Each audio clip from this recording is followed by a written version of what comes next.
I think it's a good thing. Whether it will work in reality is another thing, I'm not sure. I feel that, through my own experience, that it should be seen as soon as possible and followed it through as soon as possible and get the treatment as soon as possible. I mean, it might put a lot of more pressure on NHS staff, but I think it would help a lot of people.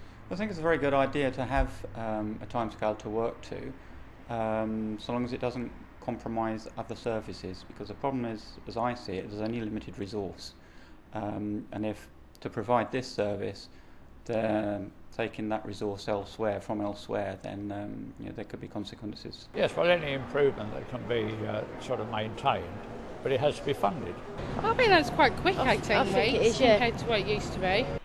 I think 18 weeks sounds quite a long time to me, but I think if it's fair and it does away with this postcode lottery idea, then I think that's a good thing. I feel like it's too long. I think it's good that people can get treated quite quickly, but I don't think you can put everybody in the same box.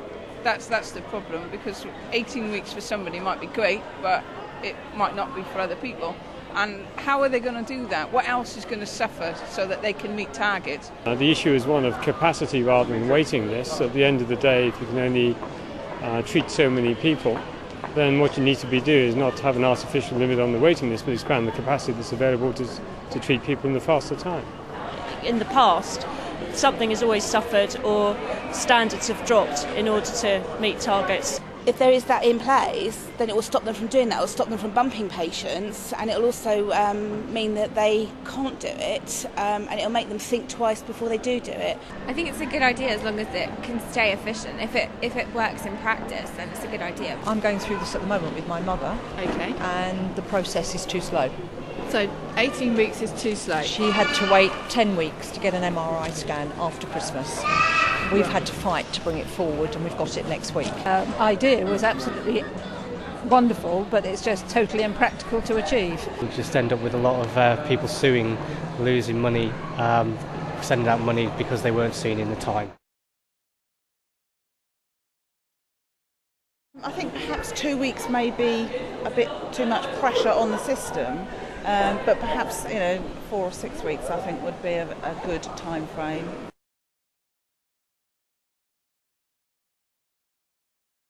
I think 2 weeks for cancer sounds, pretty good. I was fast-tracked when, I went to the doctor, so it was good, and my appointment came up very quickly. 24 hours would be even better. 24 hours. I've actually had cancer myself, and when it was diagnosed, I had to wait 3 weeks. This is going back quite a few years. I know people where they've been, they're not sure what's happening to them, but they've got very stressed because of the unknown. So I believe that they should be told something, a cautionary type thing. Partly is the stress of for myself, it's the stress of not knowing. And 2 weeks I still think is too long time. I think sometimes GPs are not quick enough to send people, particularly with breast cancer. Well, any life-threatening problems people have should be looked in within the fortnight. Again, I just think the availability of appointments for the likes of scans, ultrasounds, MRI scans, CT scans, those sort of things I've personally been involved in, and to have those quicker would be, you have this wonderful system if you've got breast cancer, or if you've got cancer, you go up and you do have this 2-week turnaround. That's fantastic, but it gets you in there and gets you sorted, but then of course you're drop dead because you've got such a long wait for then all sorts of other investigative tests and things.